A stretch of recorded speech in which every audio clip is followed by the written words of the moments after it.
que ces deux types de commerce cohabitent, moi je suis pas sûr. Deuxièmement, je pense que les conditions d'exploitation dans la grande distribution est autrement plus sévères et autrement plus sévère que dans le commerce de proximité, bien que l'auto-exploitation existe aussi, hein, le fait d'être son propre patron, de développer son petit commerce et de travailler 12 heures par jour, et une forme d'exploitation ou d'auto-exploitation qu'il faudrait réfléchir. Mais moi, je ne mets pas un trait d'égalité entre les conditions d'exploitation qui existent dans les grands centres commerciaux qui entourent notre circonscription ou notre ville. On est bien garni en la matière et tout le monde connaît les difficultés à boucler les fins de mois pour une caissière ou un vendeur dans les grands centres commerciaux.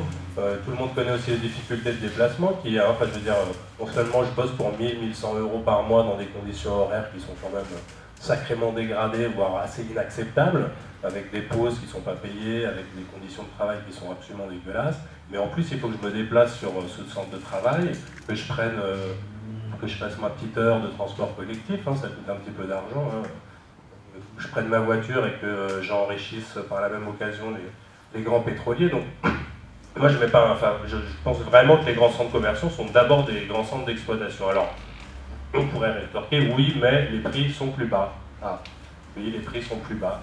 Effectivement, les prix sont plus bas, mais quand on met bout à bout l'argent que je mets dans l'essence, dans la voiture, dans le transport en commun, et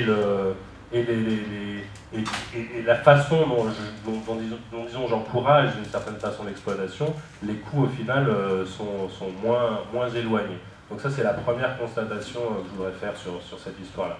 Deuxièmement, la réalité telle qu'on la vit ici et qu'on la vit, alors moi je suis olnésien, donc on la vit sur le centre de commerçants d'Aulnay, c'est qu'il y a quand même un appauvrissement du tissu commerçant local, et que quand on discute avec les commerçants, tout le monde dit qu'il y a un véritable problème de concurrence avec les grands centres commerciaux, le Leclerc de Blanc-Ménil, le Carrefour de Paris-Nord, et maintenant en plus le nouveau projet de développement d'un centre commercial et de loisirs sur le triangle de Gonesse, qui est un véritable scandale. Alors j'ajoute aussi qu'il ne s'agit pas juste de regarder ou de comparer grands centres commerciaux et petits commerces de proximité, mais il s'agit aussi de regarder comment, par exemple, dans le développement du Grand Paris, les intérêts publics sont venus conforter les intérêts des grands centres commerciaux, sont venus installer des lignes de transport en commun en prévision du développement de ces grands centres commerciaux, et que là il y a un véritable problème démocratique ou problème